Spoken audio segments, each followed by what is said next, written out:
Aujourd'hui, on avait promis de consacrer notre journée à l'enfant africain le 16 juin. Et puis, pourquoi, quelle est l'histoire de l'enfant africain? Comme l'a mentionné Dora, eh bien, c'était pour célébrer ou pour commémorer un massacre subi par les enfants africains en 1976 à Soweto, en Afrique du Sud, quand les enfants se sont révoltés contre leurs mauvaises conditions et on leur a tiré dessus. Et ils ont été tués sur le champ. Et par conséquent, la journée de l'enfant africain, depuis cette date, la journée de l'enfant africain existe le 16 juin. Et l'Union africaine a fait que ce soit vraiment une date à célébrer depuis 1991. Pour parler de la journée de l'enfant africain, pour parler du thème de cette année, qui est l'enfant africain à partir de quelle perspective? Eh bien, à partir de la perspective éducation, amélioration des conditions de vie, à partir de la perspective façonner son avenir et lui favoriser une meilleure vie, un meilleur intellect. Nous avons le plaisir d'avoir avec nous Monsieur Hassan Razali, qui est fondateur de deux projets importants relatifs à l'enfant africain. Le premier concernant la fondation de l'école Ibn Rushd et le deuxième concernant la fondation du bureau de l'enfant des jeunes africains au sein du ministère de la jeunesse et du sport. Et il est aussi membre du comité de la jeunesse au sein du Conseil national de la femme et le vice-secrétaire général du chef ou du vice-secrétaire général de l'Union africaine. Et donc, on a beaucoup à dire concernant la journée de l'enfant africain. L'entretien va se dérouler en arabe et merci à notre collègue Hoda Esmaïl qui va assurer l'interprétariat simultané. Oustaz Hassan Razali, Hassan Razali, vous êtes le bienvenu. Vous êtes le bienvenu. Et je souhaite le bienvenue à tous les téléspectateurs. Bonjour et pour tous les habitants de l'Égypte. Monsieur Hassan, nous sommes le 16 juin de 1996. Nous célébrons la journée mondiale de l'enfant, donc africain. Vous avez rencontré plusieurs enfants dans plusieurs pays africains et vous êtes le fondateur également du projet de l'école de Ibn Rushd. Je voudrais que nous expliquions ce que ça veut dire l'école de Ibn Rushd, comment cette école contribue non pas seulement à la célébration de la journée de le 16 juin, au début. Pourquoi nous célébrons en Afrique la journée de 16 juin, la journée de l'enfant africain? Alors, c'était dû en 1976 en Afrique du Sud, dans la province du Soweto. Et c'était une manifestation menée par les enfants. L'Afrique du Sud, à ce moment-là, était sous l'apartheid. C'est un système politique plus pire que l'occupation politique. Et en même temps, comme vous savez, l'Égypte était à ce moment-là l'un des pays les plus importants rejetant le système de l'apartheid. Et cela a été mentionné dans le mémorandum de Nelson Mandela. Il a visité l'Égypte 2 fois pendant les années 60 et parmi ses souhaits était la rencontre du président Gamal Abdel Nasser, mais il n'a pas pu le faire. La deuxième visite a eu lieu à la suite de son élection à la présidence pendant les années 90. Et je voudrais ajouter un point très important. Quand l'Égypte était candidat pour la Coupe du Monde en 2010 et l'Afrique du Sud a pu remporter l'organisation de la Coupe du Monde. Nelson Mandela a déjà dit que c'est l'Égypte, si c'était l'Égypte sous le règne de Gamal Abdel Nasser, a demandé l'organisation de la Coupe. Alors elle va remporter cette organisation. Mais maintenant, l'Égypte n'est plus l'Égypte de Gamal Abdel Nasser. En 1976, il y avait une manifestation des enfants, réclamant les droits des enfants et réclamant l'amélioration du niveau de vie, de l'enseignement et de la santé. Et cette manifestation a subi des tirs et ce tir a causé plusieurs morts. C'était la première fois que j'ai eu l'idée de la journée de l'enfant africain et cette journée n'est pas très connue en Égypte. Et à Addis Abeba, le siège de l'Union africaine, nous avons tenu une réunion spéciale du comité technique de la culture, du sport et de la jeunesse et c'était le 16 juin. Nous avons trouvé que le chef de la séance nous a demandé d'observer une minute de deuil pour la mort de ses enfants et à cet instant j'ai eu la connaissance et j'ai pu savoir la date de cette journée et j'ai essayé de mettre les gens au courant de cette journée et on s'est concentré sur les droits des enfants, spécialement que l'Égypte a réalisé un grand progrès dans le domaine des droits de l'enfant en dépit des obstacles et des difficultés affrontées par la société civile. Maintenant, quels étaient les résultats de ces efforts? Vous êtes le fondateur du bureau de la jeunesse au ministère du sport et de la jeunesse. Quel est le rôle joué par le bureau et les réalisations accomplies par le bureau? Je vais vous parler de deux parties. Que signifie ce bureau et le rôle joué par le bureau? Qu'est-ce que nous pouvons offrir à l'enfant africain? Ce bureau a été créé en 2014 avec l'assistance du ministre du sport et de la jeunesse, Khaled Abdelaziz. Et d'ici, j'ai l'honneur de remercier ce ministre qui était très actif et qui travaille hors du cadre. Le bureau de l'enfant africain est considéré comme une unité pour le renforcement des relations égypto-africaines. En tant que jeunes, comment nous pouvons exploiter la diplomatie des jeunes? Donc la diplomatie des jeunes est plus approfondie que la diplomatie populaire parce que les jeunes n'ont pas des idées à l'avance en tenant des réunions. Par exemple, je suis égyptien et je vais rencontrer un autre jeune éthiopien. Les jeunes ne portent plus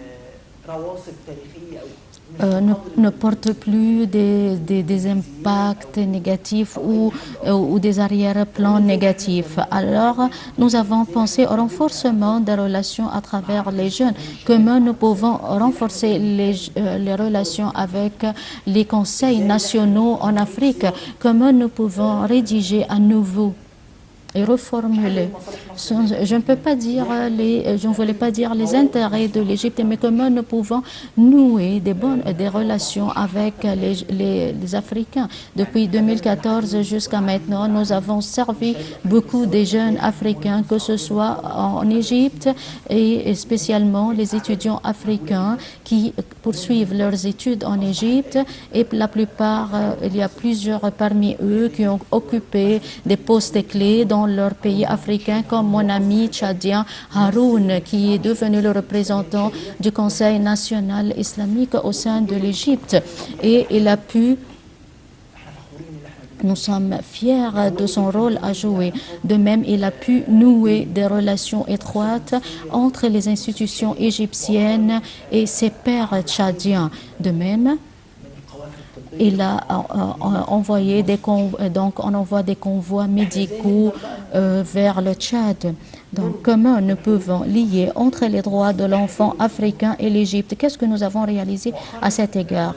Récemment, j'ai créé ce qu'on appelle le projet de l'école de Bnérouj pour l'authenticité et la modernité. C'est un projet qui se concentre sur la formation d'une personnalité internationale avec des caractéristiques et des aspects locaux. Comment nous pouvons faire renaître l'histoire égyptienne et l'ancienne civilisation au fond du cœur des enfants? Comment nous pouvons avoir des enfants et des jeunes âgés de 17 ans ou 16 ans ou 18 18 ans et nous ciblons les jeunes du 17 à 18 ans. Comment nous pouvons fournir aux jeunes les potentialités et les capacités de manière à ne pas avoir seulement l'authenticité et la modernité, mais il doit avoir une idée sur l'ancienne histoire et en même temps, ça sera l'espoir de l'avenir.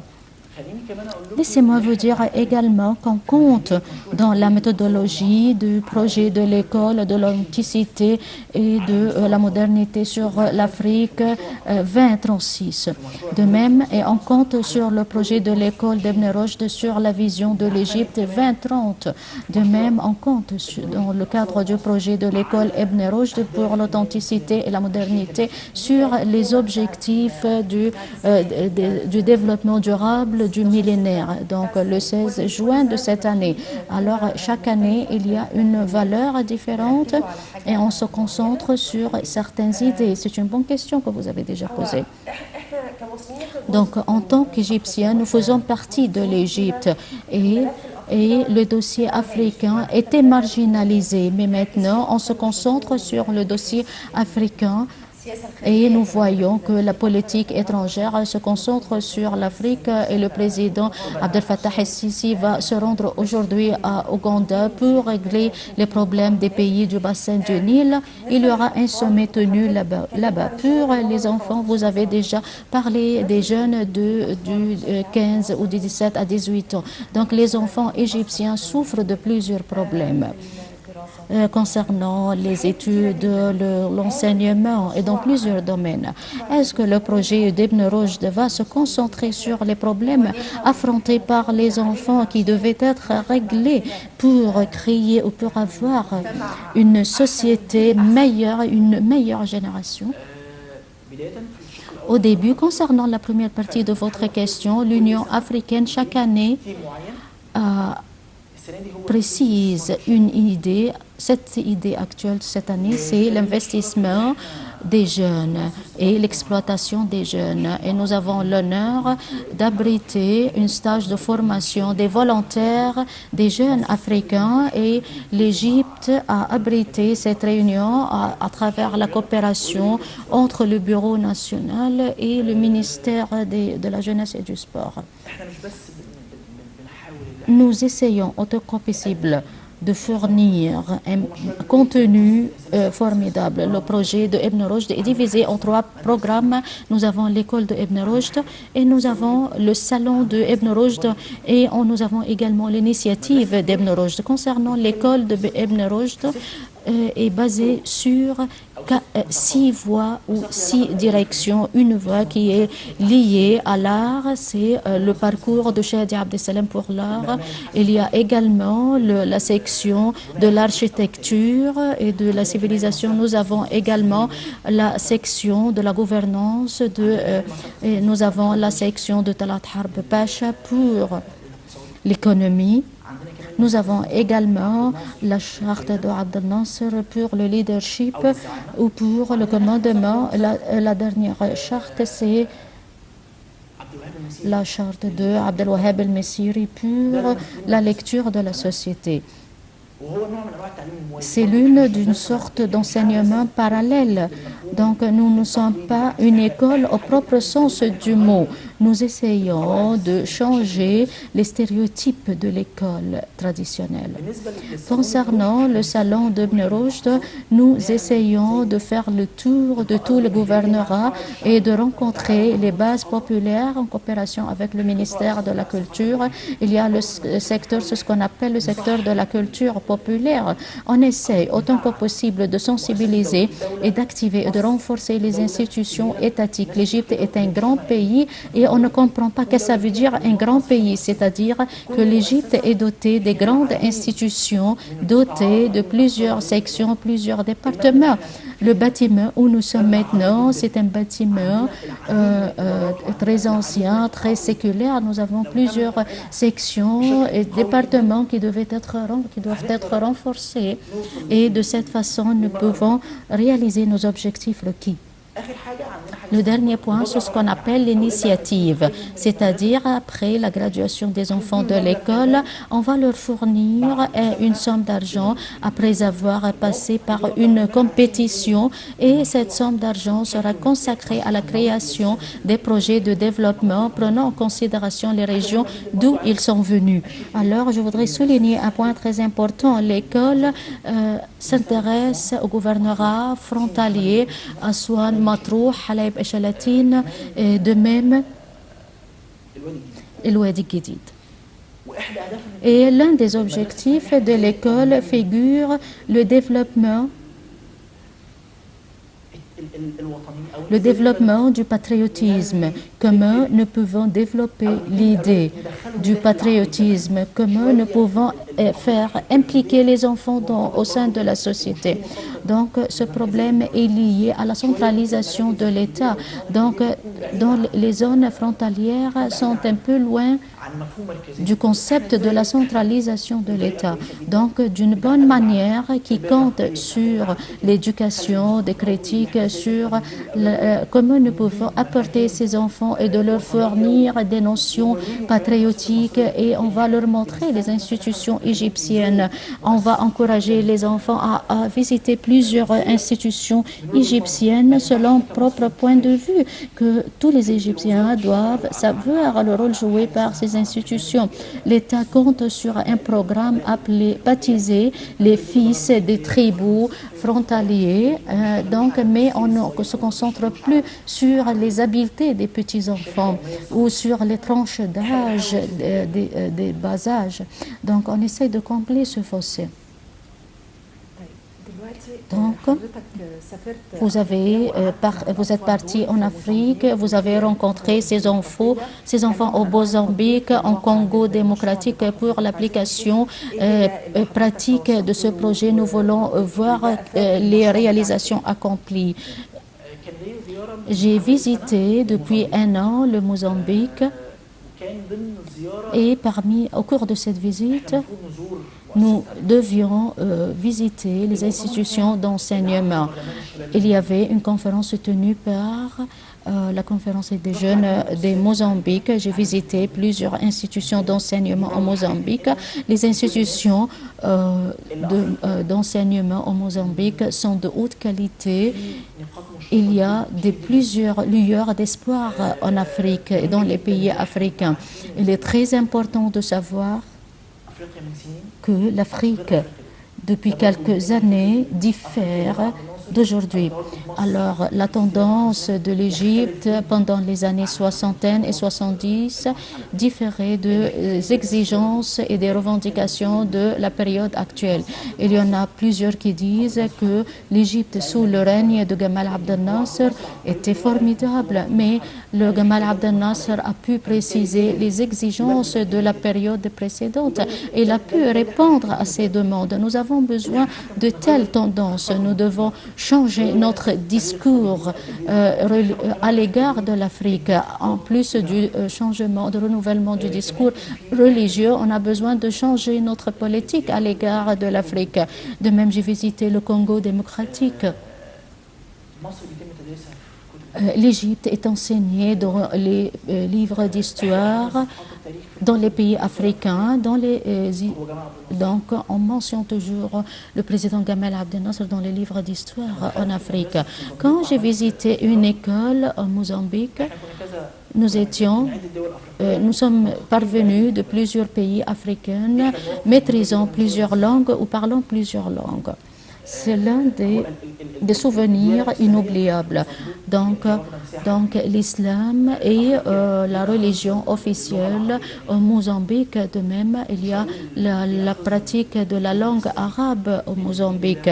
Comme vous savez, laissez-moi vous dire, concernant la culture arabe, l'Afrique est une terre fertile pour la culture arabe. Comment?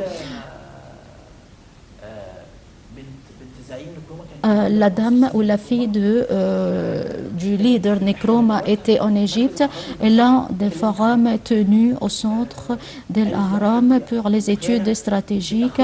Elle a déjà dit que l'Afrique est une terre fertile pour l'apprentissage de la langue arabe. Et lors de ma rencontre avec une délégation camerounaise, cette délégation maîtrisait la langue arabe. Alors je suis entrée en classe accompagnée de certains jeunes. Il y avait des étudiants qui parlaient la langue française et d'autres anglaises, et il y avait le portugais et il y avait la langue swahili. Donc nous sommes entrés dans cette classe et chacun parmi nous a salué les étudiants. Il y a un des jeunes qui a dit bonjour, alors les étudiants ont répondu en disant bonjour. D'autres a déjà dit good morning et d'autres ont déjà dit obrigado, c'est-à-dire bonjour en portugais. Alors les étudiants ont répondu avec le même langage. Donc j'étais le dernier et j'ai déjà dit assalamu alaikum. Alors les enfants m'ont répondu assalamu alaikum wa rahmatullah et j'étais surpris par cette réponse. De même, j'ai trouvé que les noms de la plupart des étudiants étaient arabes. J'ai trouvé des noms de Hassan, de Ibrahim, plusieurs noms arabes des étudiants. Cela ne nous passe pas à l'idée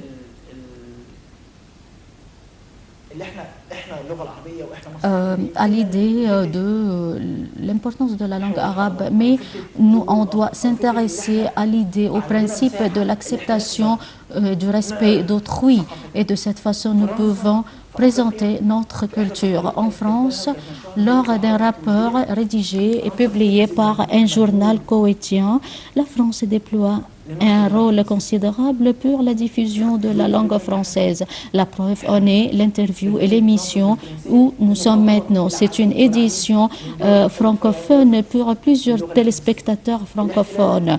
Comme vous savez, l'occupation française. Je voudrais ajouter que la France a occupé la moitié de l'Afrique et par conséquent, vous allez trouver que plusieurs pays africains parlaient ou maîtrisaient la langue française et le Portugal. Et de cette façon, nous pouvons préciser les pays qui ont occupé les Africains. Concernant la langue arabe, vous avez déjà beaucoup parlé du leader Gamal Abdel Nasser. Peut-être à cause du fait qu'à ce moment-là, le nationalisme africain revêt une importance particulière. L'Égypte était un pays leader à ce moment-là. Pour cette raison, la langue arabe existait considérablement. Et comme j'ai déjà dit, pendant les années passées, l'Afrique était marginalisée, mais maintenant, l'Afrique est devenue un continent très important. Donc, je me concentre sur l'idée de menée par Gamal Abdel Nasser. Quand Gamal Abdel Nasser a développé l'Azhar, qu'est-ce qu'il a fait? Jomo Kenyatta, c'est un leader kenyan, c'était l'ami de Gamal Abdel Nasser. Il a dit que les missionnaires sont entrés sans l'évangile et ils ont exploité les richesses naturelles. Qu'est-ce que Gamal Abdel Nasser a fait? Quand il a envoyé des missions d'Al-Azhar en Afrique et les sciences naturelles étaient au sein d'Al-Azhar, et de cette façon, il y a des ingénieurs, des médecins diplômés d'Al-Azhar, tout en ayant une arrière-plan religieux. Mais l'occupation, que ce soit l'occupation anglophone ou francophone, a laissé des impacts de colonialisme, non pas seulement à l'égard de la langue arabe, mais à l'égard d'autrui. Je n'ai pas pu imaginer que l'image était pire. Donc, il y a une sorte d'animosité considérable entre les anglophones et les francophones. Maintenant, le Cameroun connaît une crise politique parce qu'il y a une province anglophone et l'autre francophone. Il y a une sorte d'hostilité entre les deux provinces et l'une de ces provinces ressent qu'il est marginalisé. Il y a des écoles qui nous apprennent la culture islamique et arabe en Afrique. Ce n'était pas une culture unilatérale. Je ne vais pas vous apprendre l'arabe pour éliminer la culture nationale et locale ou pour éliminer la culture traditionnelle auquel vous appartenez. Et la preuve en est la présence de la langue swahili en Afrique. C'est 50% de la langue swahili est inspirée de la langue arabe. Donc, on ne cherche pas à faire mourir les autres cultures, mais la culture arabe peut faire une sorte d'amalgame avec les autres cultures. Je voudrais souligner un autre point. Le centre culturel en Mauritanie est considéré comme un jalon lumineux qui a appris aux Mauritaniens la langue arabe. Et c'était pendant l'une des événements marquant la célébration de la révolution de 23 juillet. Donc les Mauritaniens ont souligné que le centre culturel égyptien a joué un rôle clé en Mauritanie, comme c'est ce qui s'est passé au Nigeria, à l'est de l'Afrique. On n'oublie pas que El Azhar également a joué un rôle clé parce qu'il y a plusieurs étudiants universitaires qui poursuivent leurs études ici en Égypte. Si nous voulons évaluer les résultats réalisés, vous avez visité l'Afrique et vous avez créé le bureau africain au ministère du sport et de la jeunesse. Qu'est-ce qui a été réalisé jusqu'à maintenant? Maintenant, l'Égypte a été choisi pour le tournoi de l'Union africaine des tournois. C'est une session ou un tournoi qui inclut 100 jeunes leaders. On est en Afrique, c'est le plus grand programme africain. L'Égypte a pu remporter ce programme et ce tournoi après un long chemin parcouru de guerre, de combat et de lutte. Mais il y avait des négociations diplomatiques au niveau de la diplomatie égyptienne. Je voudrais saluer notre ambassade à Addis Abeba, l'ambassadeur Aboubakr Hifni et le conseiller Ahmed Al-Fadali, le consultant Ahmed Al-Fadli et M. Ahmed Al-Halawani, le conseiller juridique égyptien là-bas, et le Bureau des affaires africaines. Nous avons pu remporter l'exécution de cette formation après un long chemin parcouru et qui a été entamé depuis janvier 2016 jusqu'à juin 2016. Nous avons donc malheureusement le temps presse, mais j'ai bien compris que vous êtes contents, très ravis de tous les résultats réalisés et nous sommes au début du projet. On vous souhaite bonne continuation. Je vous remercie, Monsieur Hassan Ghazali. Vous êtes le fondateur du projet de l'école de Ibn Rushd pour l'authenticité et la modernité. Vous êtes le fondateur du bureau africain au sein de l'Union, au sein du ministère du Sport et de la Jeunesse. On vous souhaite bonne continuation et Inch'Allah, on va vous rencontrer prochainement pour être au courant des réalisations accomplies. Je vous remercie infiniment. Voilà, donc on avait le plaisir d'avoir avec nous Monsieur Hassan Ghazali, comme tu viens de le dire, qui est le fondateur de cette école Ibn Rushd. Voilà, on a voulu ensemble commémorer cette journée de l'enfant africain. Je voudrais remercier également Hoda Ismail, notre collègue qui a assuré la traduction de ce matin. On vous souhaite à tous et à toutes une excellente journée sur Nahel TV. Vous allez retrouver à midi pour une nouvelle édition de Midi Pile. Voilà, on va se retrouver à midi pile et quelques conseils de santé, donc à tout de suite.